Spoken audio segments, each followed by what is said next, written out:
This podcast encourages and empowers you to create your own unique real story, develop your own unique real statement, and discover your own unique real self. The power is yours. Good night, Albert. How are you doing on this wonderful, beautiful night?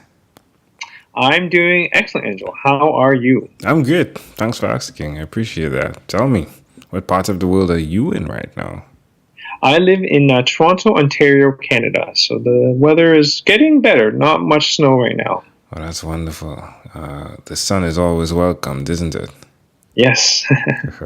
Well, do tell us, which of your talents is responsible for us connecting at this specific time in history? My name is Albert Ho, and my life mission is actually to make the Canadian healthcare system the best in the world. I'm an expert in healthcare sales, and I used to own and operate a multi-million-dollar medical device business, treating patients with sleep apnea. And I have an extensive career as a registered nurse, having the privilege of working with thousands of patients. And with my 2 decades of healthcare experience, I now perform keynote speaking at healthcare conferences and events. Are you having fun doing that? I am. I'm so grateful that I get to use my expertise to do something positive in the world. That's great. Now, being an RN and then switching to what you're doing now, did it work out smoothly? It wasn't what I was planning per se, but it is something that allowed me to follow my passions. And one of the reasons why I was so comfortable with public speaking is actually by being a member of Toastmasters. After that, my fears of public speaking melted away. I still get nervous sometimes in front of big crowds, but I'm so grateful for that sort of skill set because it's something that not everybody is comfortable doing. Now, for someone that's listening, where's the best place for them to connect with you? The best place for them to connect with me is online. I do use Twitter, so my handle is at CheckmateBook number 1. So just actually the number 1. So CheckmateBook 1. And on Instagram, CheckmateBook. And as well, I have a website, www.healthcareheroes.co. So healthcareheroes, all one word, .co. Was it like being the sales guy? Was it a natural occurrence, or is there someone in your family that did that before? No one in my family had done that before, and it's something that when I started working with this medical device business, I was kind of pushed into it. If I didn't learn how to speak to patients, because essentially with sleep apnea, patients are diagnosed and they need to receive a special type of machine. It's called CPAP machine, so CPAP, and essentially it's a machine that blows air into their lungs. And if they don't learn how to use this machine, they are going to be sleepy all the time. There's an increased risk of car accidents, and it also affects their health in numerous ways. So it was just a way for me to quickly learn about how to listen to patients and then ultimately sell them the machine and then the ongoing sales and service. Well, tell me one other thing that you've done consistently over the last 3 years, please. In the past 3 years, I would say Toastmasters is actually something that my wife and I both enjoy doing now. I've been a member for about 7 years, and I've been a member of 5 different clubs. So typically members join one club, but I've moved around a few times, and it's something that I do every single week. So every Wednesday night, we meet at a certain place. There's about 20 or 30 members, and we each take turns giving speeches. So we literally plan a short speech. It might be 5 to 7 minutes. Some of them are getting a bit longer now. Some of them are 15 to 20 minutes. And then we listen to speeches and then we give feedback. So we do that every week. Typically, there's about 3 speakers. So I've been doing that pretty consistently. How does it make you feel to see that Albert guy who was afraid to step on stage to the Albert that now represents, if you would? That is a very good question, and I have even been amazed at myself because I sometimes actually videotape them. So I do have a few of my speeches on Facebook, and even seeing my own progression over the years has been amazing. For your listeners, if any of them are interested in public speaking, I would recommend Toastmasters because anyone can learn this skill, and it is a skill that has to be practiced. If you don't practice, you're never going to get better.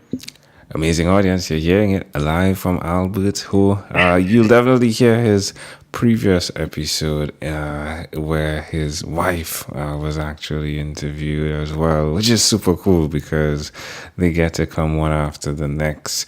Albert, let's switch gears for a moment. Let me invite you now into my time machine that is surrounded with beautiful, warm, blue Caribbean water. Albert, what's your earliest childhood memory?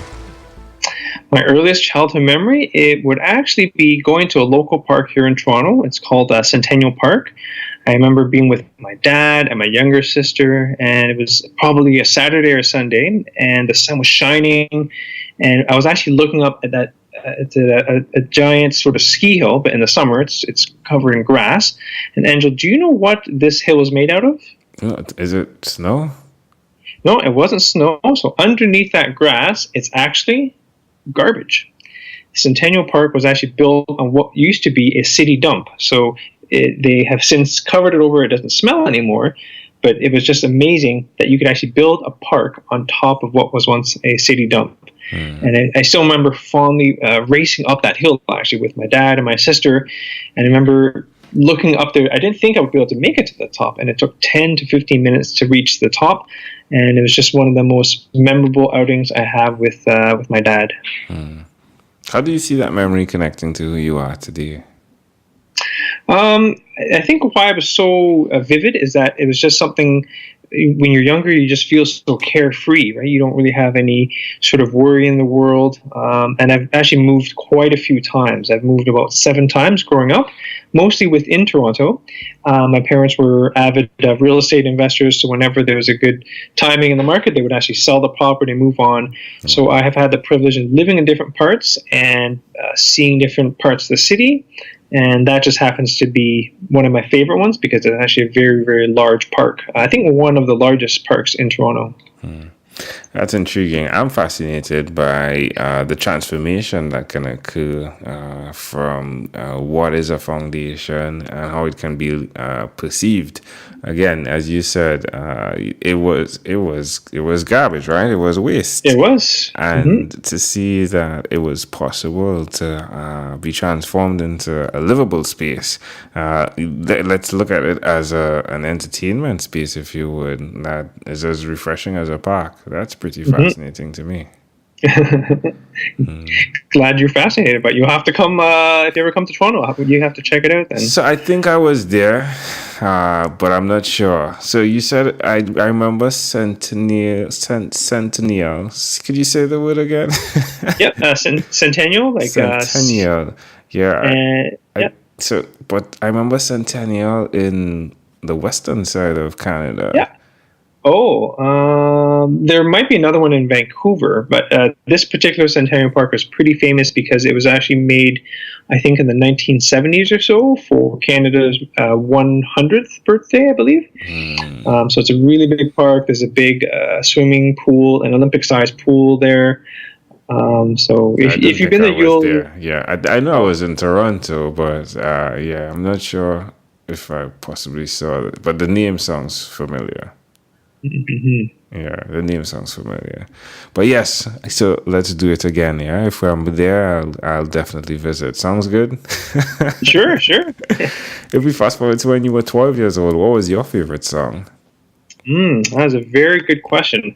When I was 12 years old, I was in middle school, so grade 6, and at that time we actually had school dances already. So even in grade 4, grade 5, and grade 6, and at that time there was no CDs, and we actually used cassette tapes. So someone would actually have to pre-record each of the songs for the entire night onto cassette tapes, and we'd play that for our school dances. And the last song of the night is always, of course, a slow song. And I was actually very scared because then I have to ask a girl to dance with me.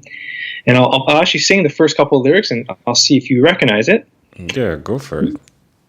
Look into my eyes, you will see what you mean to me.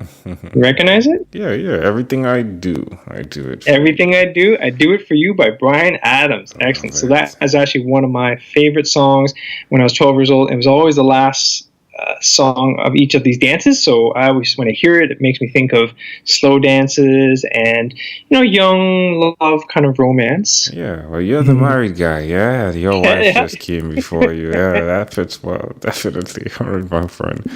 Well, Albert, we've arrived at our destination. But before we get off of this time machine, there's a small declaration form. So it's yes or no. We're going to move pretty quickly here. Are you ready? Yeah, sure. Albert, have you chosen someone to pass on your skills to? I have chosen someone to pass my skills along to. It's not a specific person. I would say just a group of people. It's people that are interested in healthcare sales. So my sort of role is to help them increase their sales so that they can make their healthcare system better. Now, you are married. Do you have children?